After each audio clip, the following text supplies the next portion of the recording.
अस्सलाम वालेकुम स्टूडेंट्स। जैसे कि हमने पिछले लेक्चर में इलेक्ट्रिक पोटेंशियल को पढ़ा था, आज हम उसी आर्टिकल लेकर चलेंगे जो कि आपके पास है, electric potential, electric field as a potential gradient. ये आर्टिकल अगर आप केपी के बुक की टेक्स्ट बुक में देखें तो वो आपके पास बनता है 11.6। स्टूडेंट्स, आपने करना क्या है, इस आर्टिकल में आपने एक रिलेशन बनाना है और वो रिलेशन किन दो वेरिएबल्स के दरमियान होगा, इलेक्ट्रिक फील्ड इंटेंसिटी और दूसरा जो आपके पास फैक्टर होगा वो आपके पास क्या होगा, इलेक्ट्रिक पोटेंशियल। तो इसका मतलब ये हुआ कि इस आर्टिकल का बेसिक पर्पस क्या हुआ कि हमने एक रिलेशन को एस्टैब्लिश करना है between electric field E and electric potential.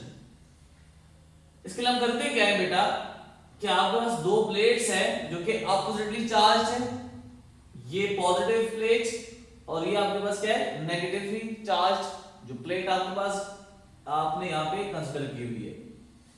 And we know that electric field lines are from higher potential to the lower potential, that is from positive plate to the negative plate which is in downward direction. आपने कोई भी charge जो कि plus charge रख दिया यहाँ पे in between the plates, तो होगा क्या, याद रखें कि इन दोनों के दरमियान जो सेपरेशन है वो किसके बराबर है, d के बराबर है।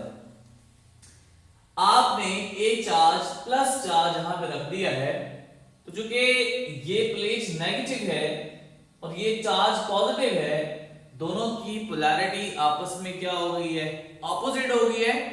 तो ऑपोजिट पोलैरिटी के चार्जेस जब भी हो तो आपस में अट्रैक्टिव फोर्स होती है। तो ये प्लेट इस चार्ज को डाउनवर्ड डायरेक्शन में अपनी तरफ अट्रैक्ट करेगी, यानी इसके ऊपर फोर्स ऑफ अट्रैक्शन लगाएगी। बेटा एक बात ये याद रखें कि अगर हम इस रिलेशन के मुताबिक देखेंगे जो हमें एस्टैब्लिश करना है, तो वो जो रिलेशन आपके पास बनेगा वो आपके पास ये बताएगा कि किस तरह इलेक्ट्रिक फील्ड की जो स्ट्रेंथ है वो डिस्टेंस के साथ वेरी करती है कि नहीं वेरी करती, और किस तरह ये इनके दरमियान रिलेशन बनता है, डायरेक्ट है या इनवर्स है। यानी strength of electric field depends upon how fast potential change in respect to the distance. अगर आप डिस्टेंस को इंक्रीज करें डिक्रीज करेंगे तो उसके करस्पॉन्डिंग आपका इलेक्ट्रिक पोटेंशियल की वैल्यू इंक्रीज करेगी या फिर डिक्रीज करेगी।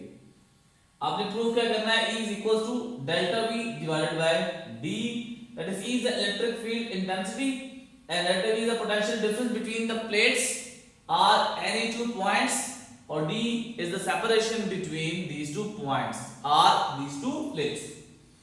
डेरिवेशन को स्टार्ट करने से पहले अगर आपको याद हो बेटा कि जो फार्मूला था इलेक्ट्रिक पोटेंशियल का वो क्या कहते थे कि अगर आपने किसी भी इंफिनिटी पॉइंट से किसी भी चार्ज को लेके आना है किसी भी रेफरेंस चार्ज के पॉइंट के अकॉर्डिंग, तो आपको कितना वर्डन करना पड़ता है, that is called electric potential.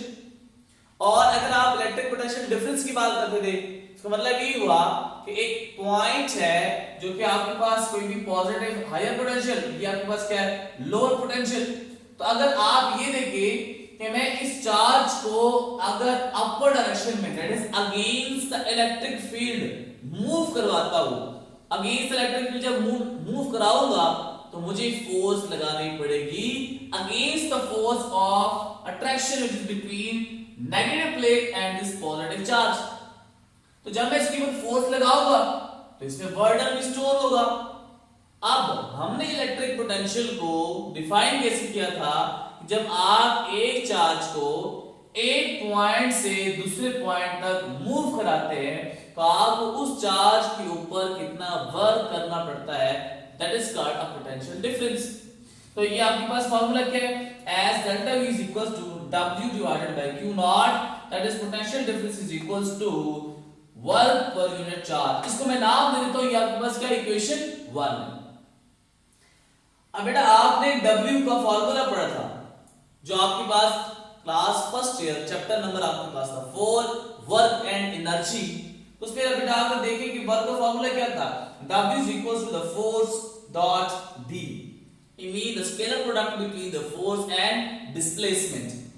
बेटा आप इस फॉर्मूले को इस इक्वेशन 1 में W की जगह रिप्लेस करें तो ये बनेगा कि एक तो आप ये W is equal to F dot D B लिख सकते हैं, या फिर आप इसको इस तरह भी लिख सकते हैं कि W is equal to F D cos of theta, क्योंकि जब हम डॉट प्रोडक्ट को ओपन करते हैं तो साथ में फंक्शन में जो ट्रिग्नोमेट्रिक क्या आता है वो cos फंक्शन आता है। आप ये वैल्यू इस इक्वेशन में अगर पुट करेंगे तो बनेगा delta v is equals to F D cos theta divided by q dot. अब हमने इस रिलेशन को यूज करना है। बेटा जब देखिए जरा बात, यहां भी फोर्स अगर आप देखें तो अट्रैक्टिव फोर्स किधर है, डाउनवर्ड डायरेक्शन में। आप जो डिस्प्लेसमेंट है वो किस डायरेक्शन में जा रहा है, अपवर्ड डायरेक्शन में मूव की जा रहा है उसको, ठीक है, यानी against the force of electric intensity लगा रहे हैं। तो आप देखिए फोर्स डाउनवर्ड हो गई, डिस्प्लेसमेंट अपवर्ड हो गया, दोनों आपस में एंटी पैरेलल हो गए, एंगल उनके दरमियान कितना आ गया 180 डिग्री।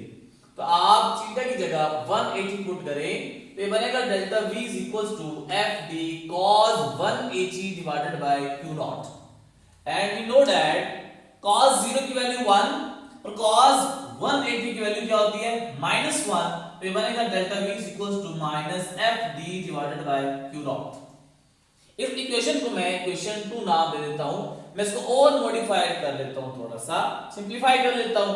देखिए बेटा ये आपके पास क्या f है और हमें ये पता है कि हमने इलेक्ट्रिक फील्ड इंटेंसिटी और फोर्स के दरमियान अगर रिलेशन देखें तो आपके पास क्या था कि E is equals to F divided by Q naught, that is force per unit charge is known as electric field intensity। अगर आप वेक्टोरियल फॉर्म में लिखते हैं तो आपको इसके ऊपर क्या लगाना पड़ेगा, एरो हेड लगाना पड़ेगा।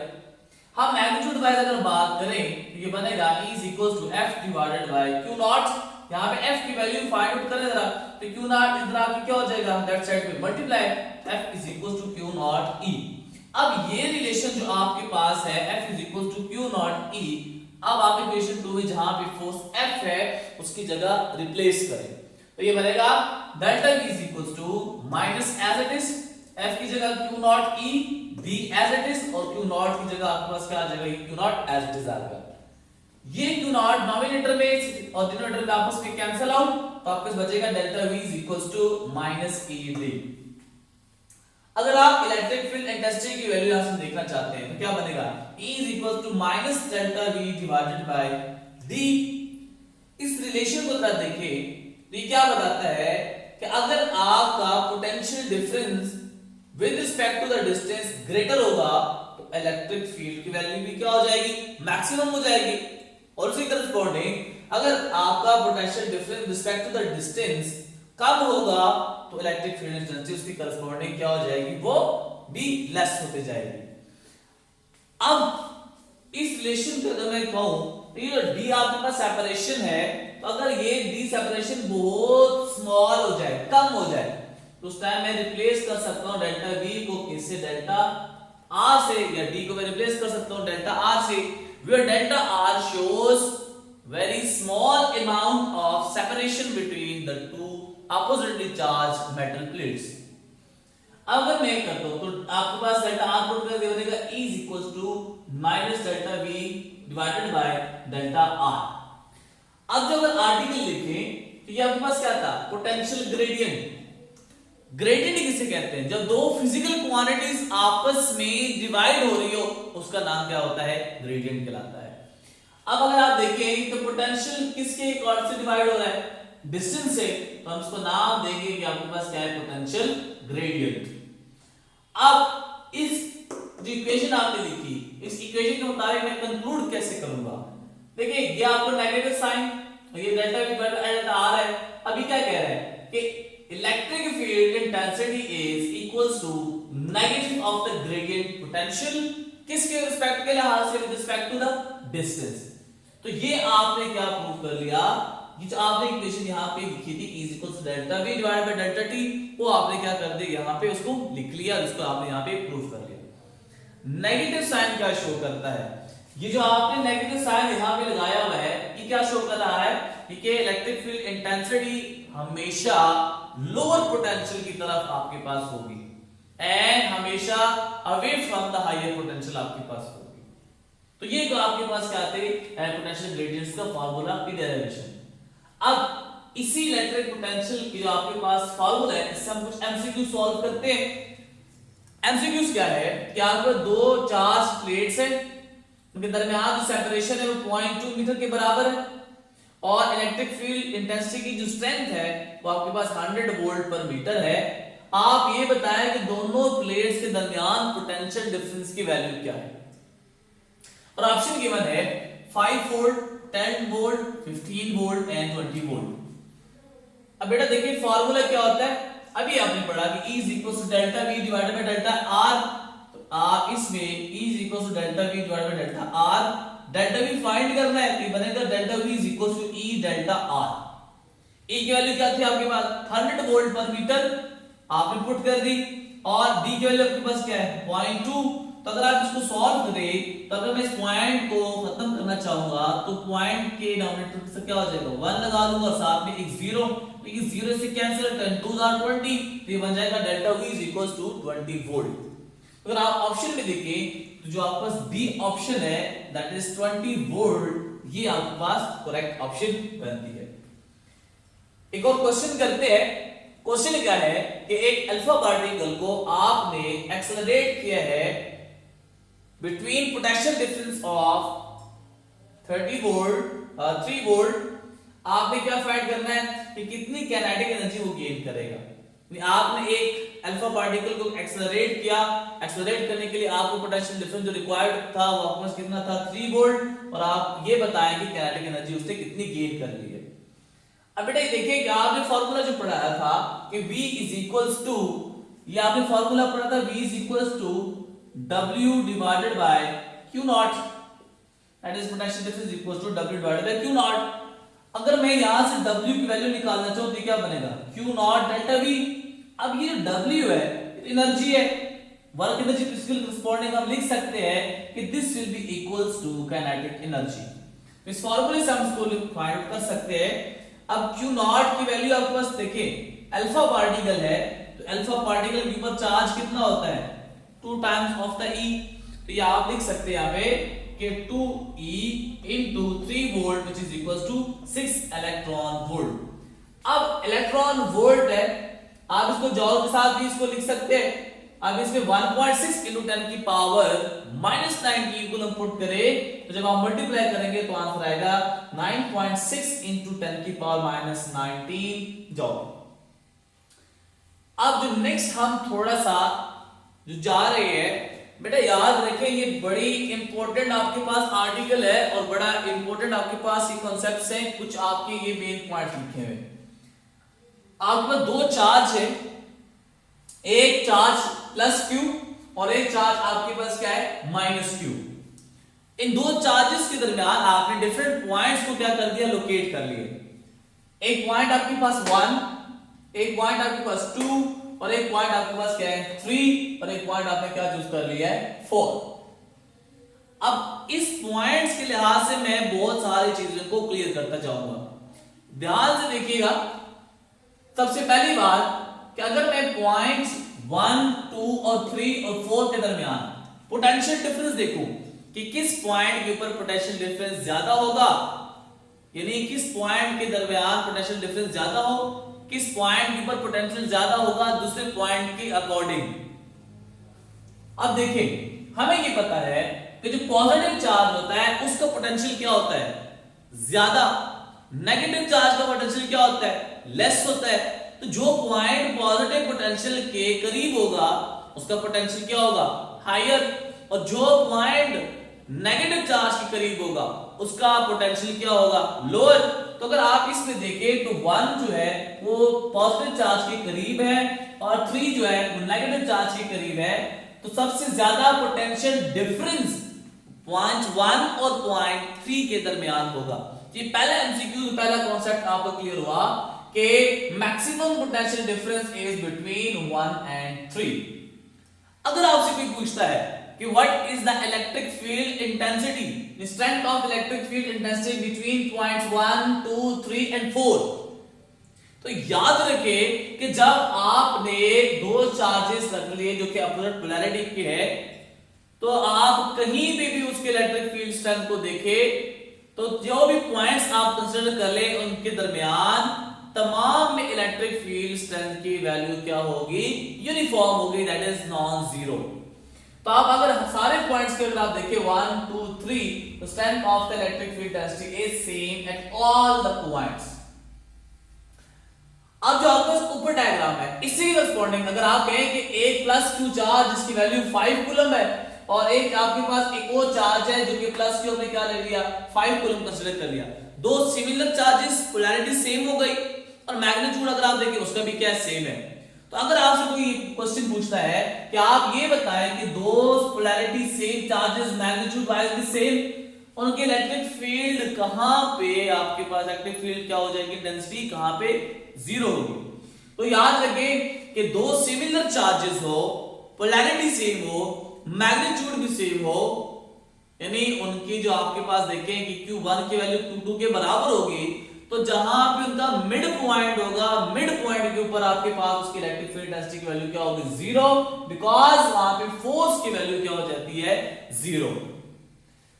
और अगर आपसे पूछा जाए कि दो सेम पोलैरिटी के चार्जेस है but they are unequal to each other, उस केस में आप बताएं कि इलेक्ट्रिक फील्ड इंटेंसिटी की वैल्यू कहां पे जीरो होगी। याद रखें जिस तरह के बेटा आपके पास एक है 10 कूलम का चार्ज, एक बेटा आपके पास है 4 कूलम का चार्ज, तो दोनों अपोजिट पोलैरिटी की नहीं है, सेम पोलैरिटी की चार्जेस हैं, लेकिन अगर आप देखें इनका मैग्नीट्यूड बराबर नहीं है आपस में। तो याद रखें अगर ये केस होता है तो जो चार्ज जिसका मैग्नीट्यूड कम होगा तो इलेक्ट्रिक फील्ड इंटेंसिटी की वैल्यू जीरो उस लोअर चार्ज के करीब पॉइंट के ऊपर होगी, न कि आपके पास ग्रेटर मैग्नीट्यूड के चार्ज के पॉइंट के ऊपर। तो अगर आप देखें कि 4 coulomb charge is less as compare to 10 coulomb, तो ये पॉइंट्स आपके पास क्या बन जाएगा, 4 कूलम के चार्ज के करीब आपके पास जो पॉइंट होगा उस पे इलेक्ट्रिक फील्ड इंटेंसिटी की वैल्यू जीरो होगी, क्योंकि वहां पे फोर्स की वैल्यू क्या है, जीरो है। अगर आपसे पूछा जाए कि दो अपोजिट पोलैरिटी के चार्जेस और इक्वल चार्जेस है, तो आप ये बताएं कि कहां पे पोटेंशियल की वैल्यू जीरो होगी। तो बेटा याद रखें कि दो अपोजिट पोलैरिटी के चार्जेस हो और इक्वल मैग्नीट्यूड हो, तो जहां पे उनका मिड पॉइंट होगा, मिड पॉइंट के ऊपर आपको पोटेंशियल की वैल्यू क्या हो जाएगी, जीरो। बिकॉज अगर आप देखिए एक +2 चार्ज एक -2 चार्ज है, अगर आप मिड पॉइंट पे देखें जरा तो ये plus positive potential due to the positive charge plus negative potential due to negative charge, अगर आप इनको ऐड करें तो KQ divided by R minus KQ divided by R, answer आपके पास क्या आ जाएगा, जीरो। तो मिड पॉइंट के ऊपर पोटेंशियल आपका इन दोनों के दरमियान क्या हो जाएगा, वो जीरो हो जाएगा।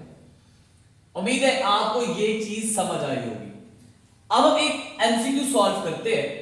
और एमसीक्यूज क्या है आपके पास कि एक चार्ज है जो कि 3 कूलम है और उसको इंफिनिटी से किसी भी x पॉइंट के ऊपर आप उसको एक्सेलरेट किए लेके आए हैं और आपने इसके ऊपर जो वर्डन किया है वो 15 जूल का किया है।